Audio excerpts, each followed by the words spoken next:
Big Dreez by Dreezy. Dreezy dropped her last album in 2016. No Hard Feelings was a very successful debut album. Dreezy has been teasing dropping new music here and there throughout the years. The wait is over. Big Dreez is her sophomore effort. Was it worth the wait? Here's our honest review of Big Dreez by Dreezy. Big Dreez. Yes, sir. By Dreezy, man. We just did a reaction video to Chanel Slides. Yep. Go check that out. Yeah, go check it out. How you feel about this album artwork, man? It's cool. I think it's very simple, but it's fine. I wasn't a big fan of it. Really? Yeah, I was just like, it's cool. I like the colors and everything, though, and the contrast and everything, especially like the purple and the orange or whatever. So that was cool. But other than that, I was like, it's a cool cover. I mean, I like it, man. I feel like, you get Big Dreez and you get Dreezy. Yeah. And then, it's color coded so you can tell. Right. I feel like it kind of just shows you that, like, you're going to get two sides to this story, to this project. Right. That's kind of like at least the story is telling on the cover. I feel that. And I like both of the poses, man. I like I don't know if you follow Dreezy on Instagram or Twitter. No. But I follow her and I just like the way she be carrying everything, man. That's you what's know up. what I'm saying? So some days you could catch her like that on the right, and then some days you catch her how she is on the left. And it's pretty dope. Makes sense. The flow of this project, man. The flow of this project is two sides of a coin, man. It's pretty much just two sounds. That's it. I guess my expectations should be set with that based on how the album is, but I'll talk about that in a minute. But it's basically like two sides to one coin in a sense, and it kind of goes back and forth between those two styles. Yeah, I can agree with that. It's two styles, but I feel like it's really consistent with like the theme of the music and the vibe of it.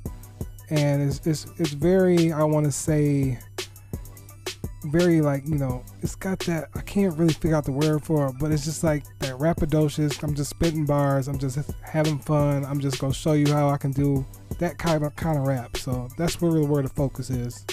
Yeah, pretty much. I mean, highlights of this joint. Look, Chanel Slides is dope. I like what her and Cash Doll did with their joint. Showing Out is really dope. Yeah. I really like what they did with that. Love Someone. Sounds so good to hear Jacquees not fluttering the damn voice. Did you notice that? Yes, I noticed that. That was probably the first thing you noticed too, right? Yes, that's the first thing I noticed. Love Someone was actually really dope.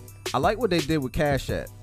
It took me like about twice to like, maybe like the third time I listened to it. I was just like, you know what? I actually do like it. I didn't think it went together at first. Okay. Because I feel like Offset doesn't really change his style to do anything with anybody. Yeah. So, but it still worked, even though, And then I like No Love.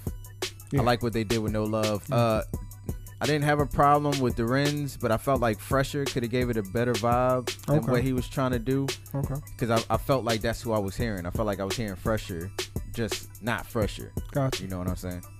Yeah, man. Showing Out was really dope. I thought that was like, one of the doper songs on the project. Ecstasy, I thought was really cool, minus some lyrics by Jeremiah. I'll get to that in my lowlights.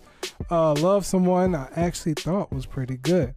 I can do without Jacquees like echoing himself and everything like that. That's the only thing, but he did good on the chorus, and Dreezy brought it.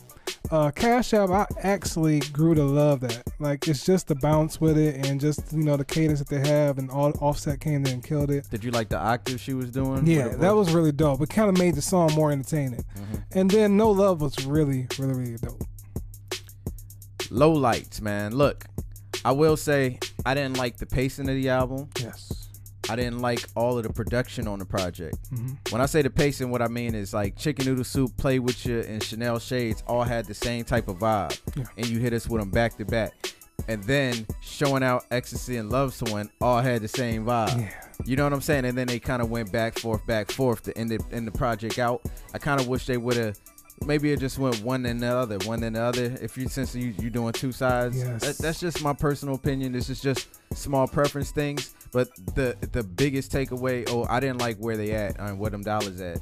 I didn't like that at all. Yeah. And rest in peace, Aretha. I didn't really like the hook for that joint. But the main thing I want to take away is just that I thought she took some missteps on the production on this. And I want to say that basically because when you listen to No Hard Feelings the production style was varied and ranged. You got a lot of different sounds, and I get it. It's only 2 sides on this project. It's only 30 minutes compared to an hour. Yeah. But call me a sucker for wanting like a wider range, especially since we've been waiting 3 years. Because I've been waiting for this joint. I love No Hard Feelings. So I would have liked more variety on this joint. Yeah, man, I totally agree. That's my main low light. It's just the fact that the structure of the album seems kind of off, in my opinion. Like you said, it feels like it's just that one sound and you get the other sound. If it was a little bit more varied, maybe it would have played with the pacing a little bit more and it would have been more intuitive. Ecstasy, I didn't like when Jeremiah made that hook where he was just like, we something in the jungle, ooh, ah. That was a little corny to me. Rip Aretha, RP Aretha, I really didn't, I like her flow. Like, this is the thing, I like her flow and I like everything she does. But the main problem I have is I don't know if a lot of these songs are memorable enough to come back to. Like, it's cool, but I don't know if it has any lasting value. And in track 10, I just felt like that was a weak way to end the project. You know, I felt like that should have been somewhere in the front, and then she could have, went out with something like even No Love or something like that. But other than that, I just kind of feel like, you're going for, I guess, the turn up crowd for this album, and that's cool. But like you said, when you get something that was varied and have variety, you kind of cater to every audience on the last album. And this album was just like strictly, I want this sound. The production just had hard hitting bass and everything like that. So I get it, but at the same time, I just don't know if it had any kind of lasting value with that structure.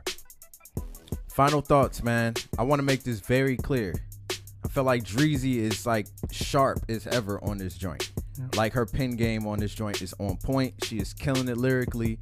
I love the way she sounds extremely confident. Yeah. She's choosing different types of flows. Some of them sound a little off on the beat, kind of like G Herbo, but they sound way more sharper and more precise. Yeah, good point. And like, she still finds dope ways to say stuff and like dope punchlines throughout. Like you said, she's doing punchline after punchline, laying it out. Dreezy is definitely not at fault, like, lyrically, for my your shortcomings on this album. I forgot to mention Ecstasy is on one of my lowlights too. I just completely forgot it when I looked over the track. But I just want to say I just felt like she took some missteps on the production, which led to some of the song qualities being all over the place. I did learn to like Cash Doll's verse a lot more after hearing the song a couple more times. Okay. Because I remember in the reaction video, I was just like, it was all right. Yeah. But after listening to it just a couple times, it was actually pretty dope. Yeah. And I felt like she did a good job on the guest appearance list, but I don't feel like Jeremiah was needed. And I'm feeling Jacquees did a good job, but you still could do with somebody else. Like, Miguel would have knocked that joint out of the park, and it'd probably be a top 40 Billboard song. I agree with you. Yeah, really, I feel like she is bar for bar. She can go with the best. She got the cadence on point. It's just that some of the production choices on here were just kind of like in the minds of like, it was sounded different, but it was still kind of repetitive. The same kind of just feeling with the tracks was just all over, and I just really like missed the variety that we got from No Hard Feelings. And I know that everybody's second effort is going to be different, and I know it's probably trying to go with the crowd, I guess you kind of say, so to speak, the vibe right now with music, because everybody wants the hard hitting music that's fun and everything. But at the same time, I wish there was just a little bit more.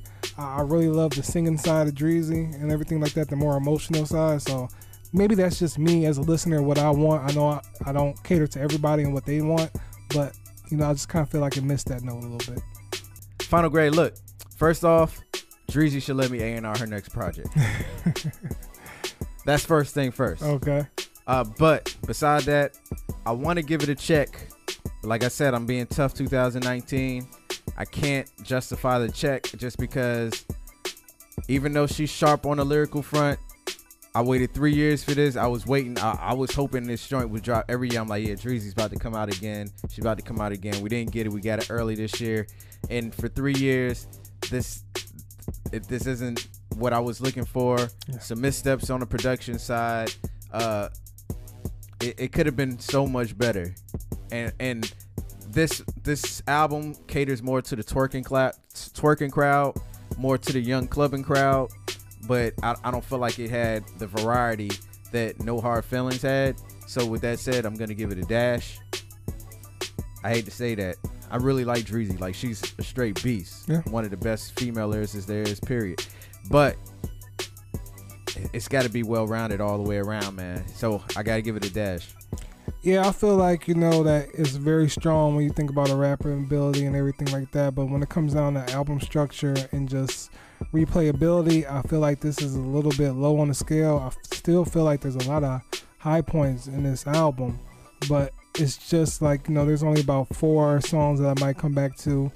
And, I have to give it a dash just because I feel like you get a stronger effort with a previous effort, and I still think she's a beast. Don't get me wrong, but I just feel like it's just a cool album. I still think you should check it out though. Yeah, most definitely.